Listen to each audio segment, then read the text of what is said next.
hastening these prophecies, and pretty soon, you know, these platforms where we're able to preach this word, all right, will be gone. Okay, and you won't see, you know, the true prophets of Yahweh Bashim Shah on the highways and the byways, because the spirit of Yahweh through Yahweh Shah and the angels is going to work with the leadership to know when to basically withdraw. Right? As the scriptures say, the prudent, somebody get that? The prudent shall keep silent in that time. We're coming up on those times, because really, there's really not much more to say. Everything has been said, but through the spirit and power of Yahweh Bashim Shah, you don't know who's out there who needs to hear, to be sealed. So we have a job to do, all right, while exhorting you sincere brethren who are watching, as well as you sisters who watch, all right, who are sincere, to repent and prepare yourselves, you know, for the great and glorious day of Yahweh Bashim Shah, which in the spirit, that's the best thing you can do is repent. Yeah. Always acknowledge your offense first. All right, pray to the names of Yahweh and Yahweh Shai. Root yourself in the word. Root yourself in belief in the resurrection, because physically, it's not really much you can do for what's really coming. The Lord is just going to have to be with you, man.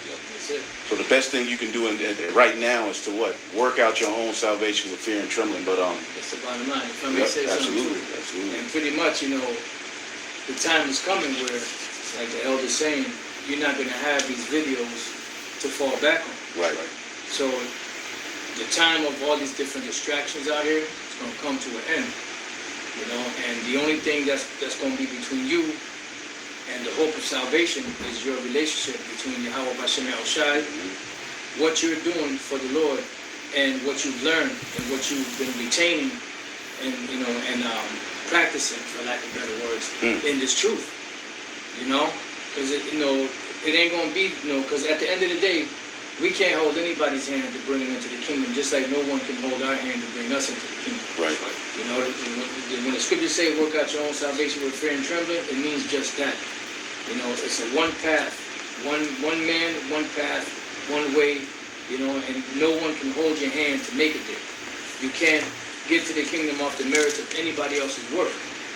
You know, so if you think that you're in a camp that has a lot of men in it, and then, you know, you have the elders, you know, the top men and brothers in it doing a lot of works, and you have a good name as a camp, don't think that you will be able, you know, to get a seat in there just based off of their works and their merits, because it doesn't work like that. Right. So that time is coming where, you know, whatever relationship you have with Yahweh Bashim Shai, that's what's going to count in these times. You know, and if you don't have that relationship with the Lord, there's going to come a point where all of these distractions you see are going to be gone. And if you're not locked in the spirit, you know, and if you ain't doing your videos, you ain't doing what you're supposed to do for the Lord, what do you think the Lord's going to do for you? The Lord ain't got nothing. You know, if you don't, the scripture says, he that reapeth sparingly shall, or he that soweth sparingly shall reap sparingly.